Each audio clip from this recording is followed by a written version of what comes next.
programa de hoy, Iglesia en Estados Unidos anuncia colecta de emergencia tras desastres naturales.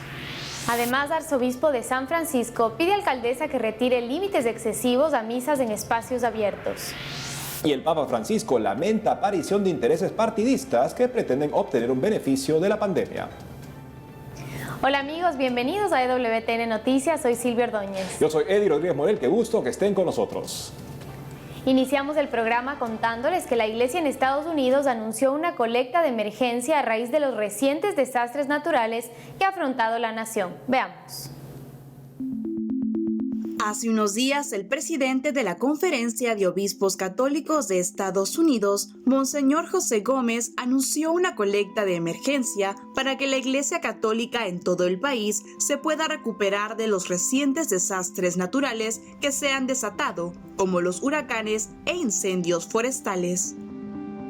Asimismo, envió una carta a todos los obispos de la nación solicitándoles que consideren realizar una colecta especial voluntaria para la recuperación humanitaria a largo plazo y las necesidades de la Iglesia.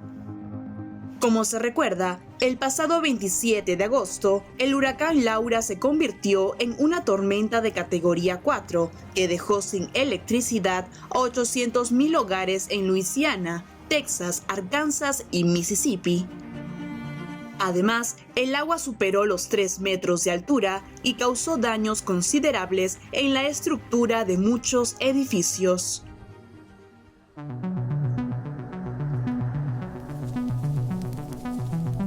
Por otro lado, los incendios forestales han venido arrasando en California, afectando más de 283,000 hectáreas de tierra en múltiples diócesis. Frente a todos estos severos daños, Monseñor Gómez dijo que los fondos recaudados de la colecta especial pasarán a formar parte del Fondo de Emergencia de los Obispos para Desastres y se utilizarán para apoyar los esfuerzos de auxilio de Catholic Charities USA o Catholic Relief Services, las agencias oficiales de ayuda de la Iglesia Católica de los Estados Unidos.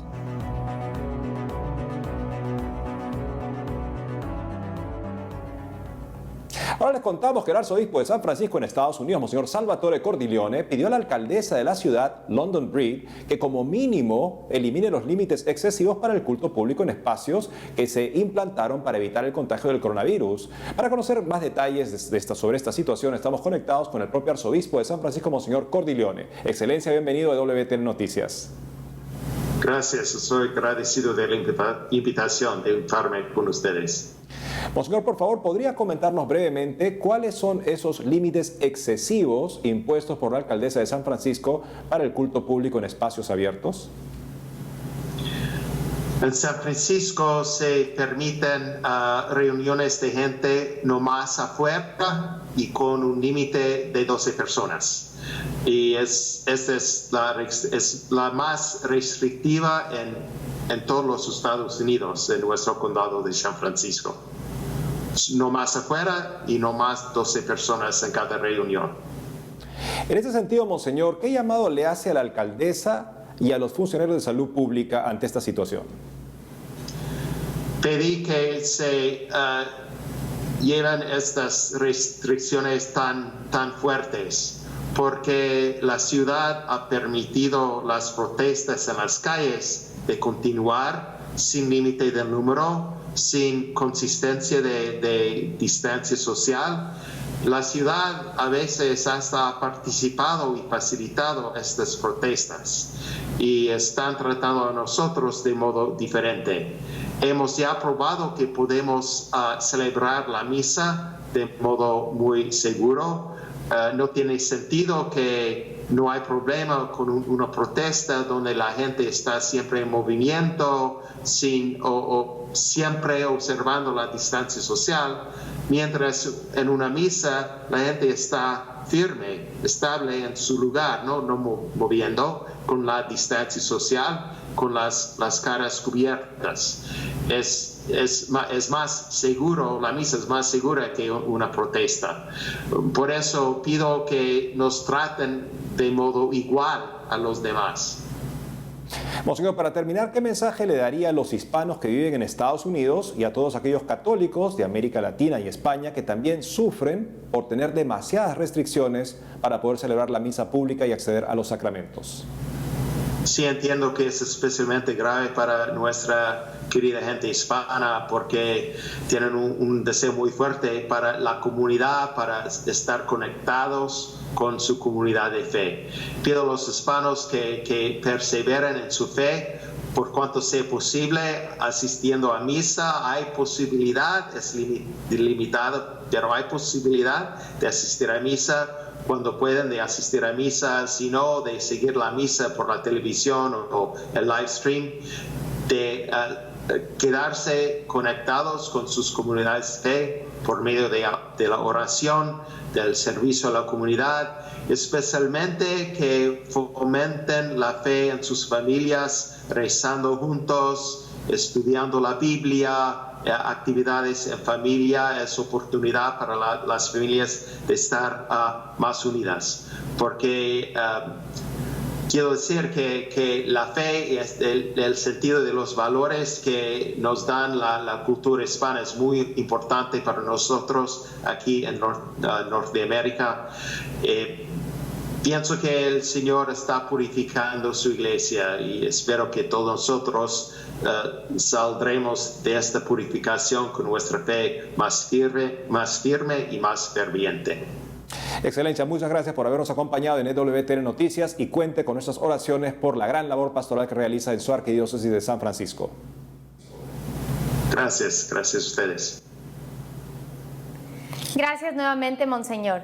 Y en una carta enviada por el Papa Francisco a los 29 nuevos sacerdotes de la prelatura del Opus Dei, el Santo Padre recordó que con Dios a bordo no se naufraga. Veamos. Hace poco el Papa Francisco pidió a los nuevos sacerdotes del Opus Dei llevar a todos la presencia de Cristo doliente y misericordioso, precisamente en estos momentos de tanto dolor en el mundo. Así lo indicó el Santo Padre en una carta dirigida al secretario de Estado Vaticano, Cardenal Pietro Parolin, quien presidió este 5 de septiembre la ordenación sacerdotal de 29 nuevos presbíteros de la prelatura del Opus Dei. En esa línea, el pontífice pidió a los nuevos sacerdotes que consideren junto a la grandeza del don del sacerdocio el significado de recibirlo precisamente en las circunstancias actuales, en el que se hace especialmente palpable la presencia de Cristo, una presencia que el Señor quiere que se realice a través de su ministerio. Asimismo, destacó en la misiva que al igual que los discípulos, experimentarán que con Dios a bordo no se naufraga, porque así es la fuerza del Padre, convertir en algo bueno todo lo que nos sucede, incluso lo malo. Por ello, pidió a los nuevos presbíteros que por su unión con el Papa hagan siempre realidad aquella aspiración de San José María, todos con Pedro, a Jesús por María. Cabe señalar que la ceremonia de ordenación de los 29 nuevos sacerdotes, quienes proceden de países como España, México, Argentina, Italia, entre otros, se llevó a cabo en la Basílica de San Eugenio de Roma. Ahora vamos hasta Roma para conectarnos con nuestro corresponsal Miguel Pérez Pichel, quien nos tiene información sobre la audiencia general que celebró el Papa Francisco en el claustro de San Dámaso del Vaticano. Adelante, Miguel. Hola amigos, ¿cómo están? Por segunda vez, el Papa Francisco presidió la audiencia general desde el claustro de San Dámaso del Vaticano y tras entretenerse unos minutos más de lo habitual en saludar a los fieles congregados, pronunció una catequesis en la que lamentó la aparición de intereses partidistas que buscan obtener un beneficio de la pandemia de coronavirus. En su catequesis, el pontífice lamentó que haya gente que quiera apropiarse de posibles soluciones a la pandemia, como en el caso de las vacunas. Aseguró que algunos aprovechan la situación de pandemia para fomentar divisiones, para buscar ventajas económicas o políticas, generando o aumentando conflictos. Otros simplemente no se interesan por el sufrimiento de los demás, pasan por encima y van por su camino, señaló con pesar el pontífice. Por el contrario, insistió en que la respuesta cristiana a la pandemia y a sus consecuencias socioeconómicas debe basarse en el amor de Dios, que debe incluir las relaciones cívicas y políticas e incluso la relación con la naturaleza. Un virus como este, que no conoce barreras, fronteras o distinciones culturales y políticas, debe ser afrontado con un amor sin barreras, fronteras o distinciones, aseguró. La crisis que estamos viviendo a causa de la pandemia nos afecta a todos. Para superar este momento difícil, deberíamos buscar entre todos el bien común. Pero vemos que algunos, lamentablemente, lo que buscan es aprovecharse para obtener ventajas económicas o políticas. Otros intentan dividir y fomentar conflictos, y también hay personas que permanecen indiferentes ante el sufrimiento de los demás. La respuesta cristiana a esta situación es el amor y la búsqueda del bien común. El amor verdadero cura, sana, nos hace libres, nos hace fecundos, es expansivo e inclusivo. Amar como Dios nos ama no es fácil, pero es un arte que podemos aprender y mejorar. Porque no se trata de amar solo a quien me ama, a mi familia, a mis amigos, sino a todos, incluso a los que no me conocen, a los extranjeros o a quienes me han hecho sufrir. El amor verdadero también se extiende a las relaciones sociales, culturales, económicas y políticas, así como a la relación con la naturaleza. El Papa explicó que es tiempo de incrementar el amor social contribuyendo todos a partir de nuestra pequeñez. El bien común requiere la participación de todos. Si cada uno pone de su parte y no se deja a nadie fuera, se podrán regenerar buenas relaciones a nivel comunitario, nacional, internacional y también en armonía con el ambiente, dijo el Santo Padre. El coronavirus nos muestra que el bien para cada uno es un bien para todos, que la salud de cada persona es también un bien público. Por eso una sociedad sana es la que se hace cargo de la salud de todos. Y a este virus, que no conoce fronteras ni hace distinciones sociales, es necesario que le respondamos con un amor generoso, sin límites, que no hace acepción de personas, que nos mueve a ser creativos y solidarios y que hace surgir iniciativas concretas para el bien común. Por último, el Papa Francisco pidió no resignarse a la visión negativa de la política en la sociedad y animó a demostrar con los hechos que es necesaria y posible una buena política. Informó desde Roma para EWTN Noticias Miguel Pérez Pichel. Gracias, Miguel. La vacuna no puede ser un arma política contra mi adversario, como recuerda el Papa. Debe ser un bien al servicio de todos. Por lo mismo es también importante que la vacuna se desarrolle éticamente, porque por años ha habido la práctica de desarrollar vacunas en base a líneas celulares producto de bebés abortados. Por eso es muy importante que Sanofi Pasteur, una de las más grandes productoras de vacunas del mundo, ha anunciado que está desarrollando su vacuna contra el COVID de manera que no se ha usado ningún tipo de tejido procedente de abortos, lo cual es una gran noticia y esperemos que sea un ejemplo, está destinado a ser un ejemplo justamente para todas las grandes productoras que buscarán en adelante producir vacunas éticas que no pongan en peligro la vida de ningún ser humano. Amigos, tenemos que hacer una pausa, pero al volver, Cardenal señala que pandemia puede haber acelerado secularización de Europa en 10 años. Además, en polémico proceso sinodal, obispo alemán critica borrador sobre el rol de las mujeres. Ya regresamos con más información en EWTN Noticias.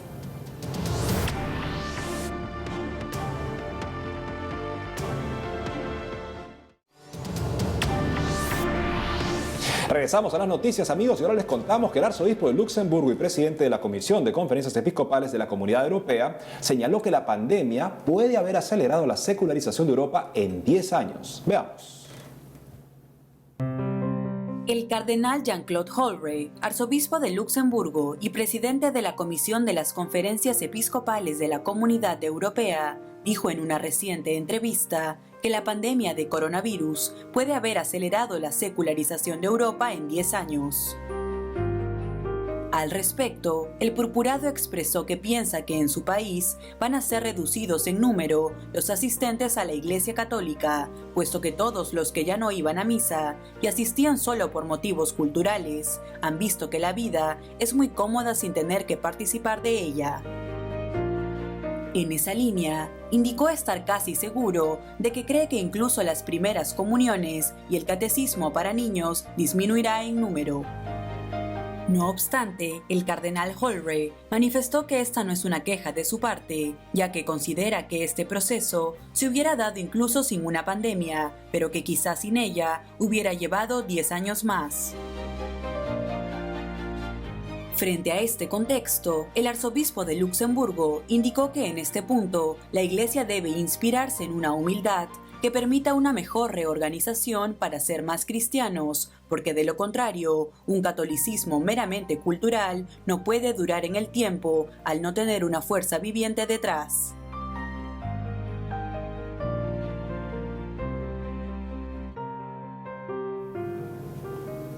Estas declaraciones nos invitan a examinarnos sobre cómo vivimos nuestra relación con Dios. ¿Es principalmente una cuestión de costumbre o es verdaderamente una entrega de mi vida para que Él sea siempre más mi Señor y pueda cooperar con Él en la vida de los demás? Porque es a partir de cómo yo me convierto que puedo ser un cooperador con la conversión de los demás. Es así que la Iglesia tiene un maravilloso futuro a partir de nuestra conversión en cooperadores de Dios en nuestra vida para poder también cooperar con Él en la vida de los demás. Por otro lado, el obispo de Ratisbona, en Alemania, criticó el borrador sobre el rol de las mujeres preparado en el polémico proceso sinodal que realiza la Iglesia en el país. Veamos.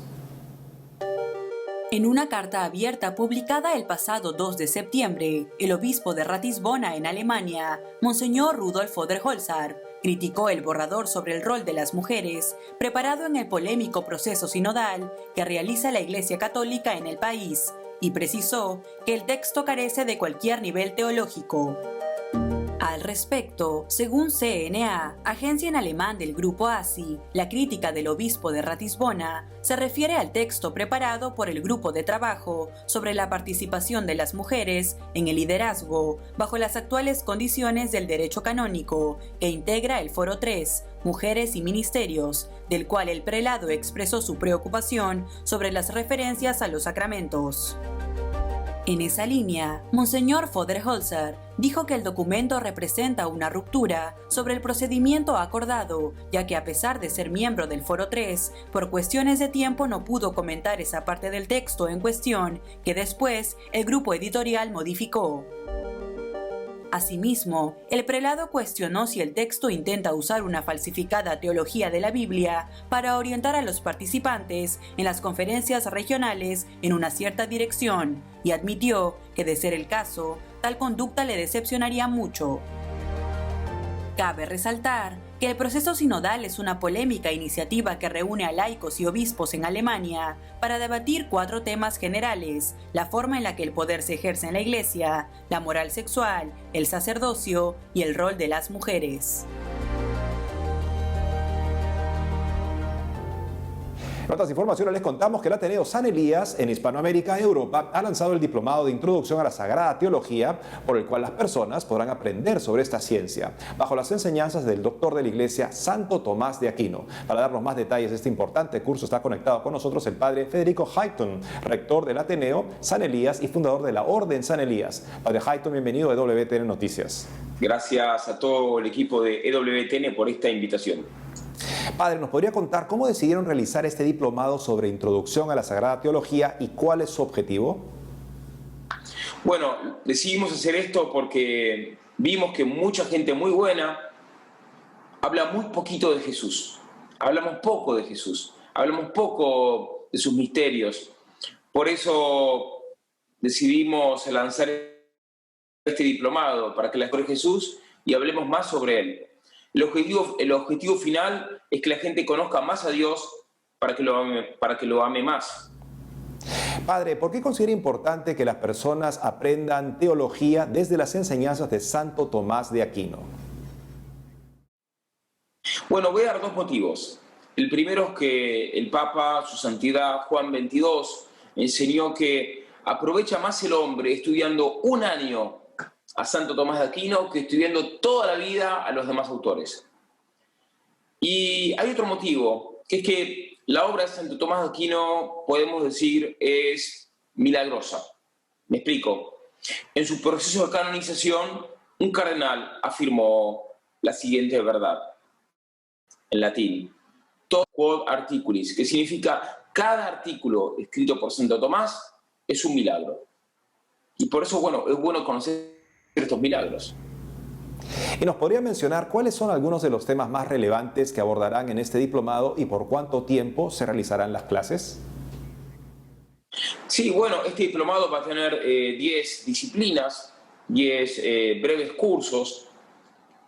El diplomado va a durar un año y cada curso va a durar, algunos van a durar 12 horas cátedra, otros van a durar 8, otros 6, según sea el curso. Van a haber cursos de Mariología, Cristología, Escatología, lo que hace al fin de los tiempos, y a las postrimerías, Angelología y Demonología, Teología Política, Teología de las Misiones y otros temas. Finalmente, padre, para aquellos interesados en llevar este diplomado, ¿nos puede comentar cuáles son los pasos que deben seguir y dónde tienen que inscribirse? Sí, bueno, para inscribirse es muy fácil, simplemente manden un mail a la Secretaría del Ateneo, pueden ver el mail en pantalla, y hay que pagar $300, que en Argentina son 22.000 pesos, porque el dólar está muy alto, y bueno, y buena parte del pago va a ir a beneficio de las misiones, de una plataforma misionera llamada OGP, Omnes Gentes Project, que anuncia la fe católica a los pueblos que no conocen a Jesucristo.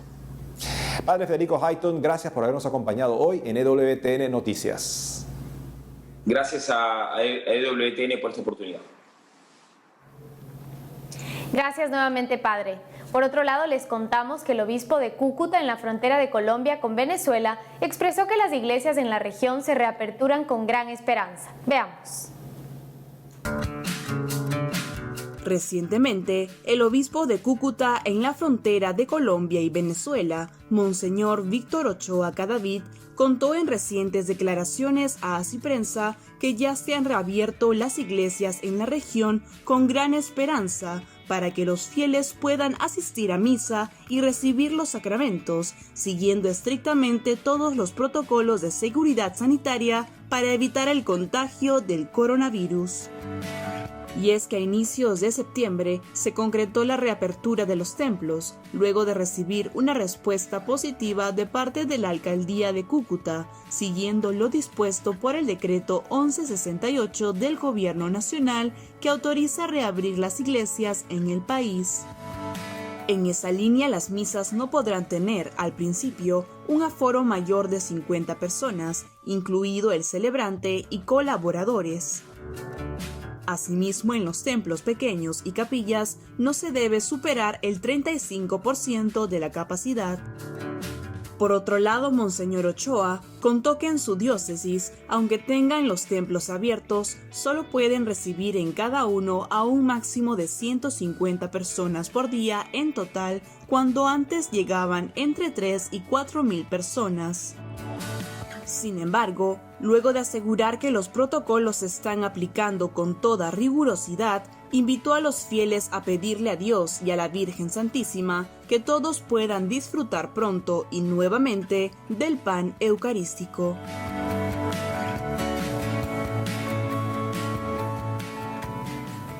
En otras noticias, el coro de música sacra Arpa Dei lanzó una canción de cuna llamada Yafnana, la cual habría sido la que la Virgen María entonaba para arrullar al niño Jesús. Veamos.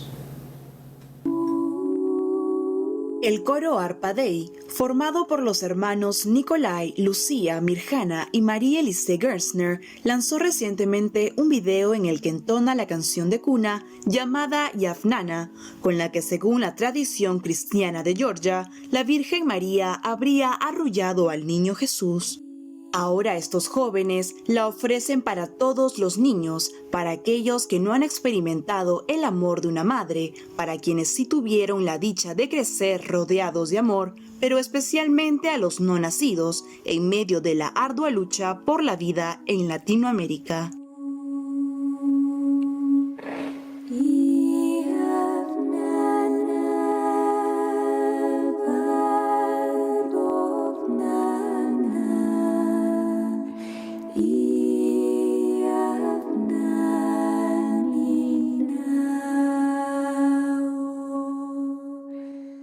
Cabe señalar que en declaraciones a Así Prensa, Arpa Day compartió que parte del canto dice lo siguiente: ojalá duermas dulcemente y sin preocupación, has encontrado un dulce hogar en el pecho de tu madre.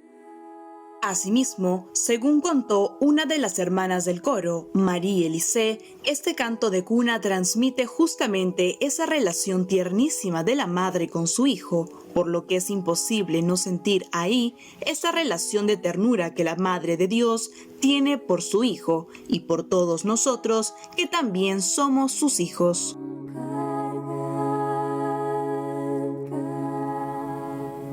Bueno amigos, y con esto hemos llegado al final de nuestro programa y no queremos despedirnos sin recordar que hoy es fiesta de San Pedro Claver. Exactamente, en tiempos en los que se escucha mucho las vidas negras importan, es un santo al que le importaban todas las vidas negras. Y recuerdo lo que decía un comentarista recientemente católico en los Estados Unidos cuando lo quieren obligar a decir las vidas negras importan. Él responde con esto: todas las vidas negras, nacidas y por nacer, son sagradas. Y no le hacen eco porque justamente no importan todas las vidas, mientras que nosotros sí que nos importan, y por eso que la Iglesia se prodiga en todo tipo de servicios espirituales y corporales a los más necesitados. Así es amigos, y no se olviden de seguirnos también en nuestras redes sociales y en wtnnoticias.com. Hasta mañana.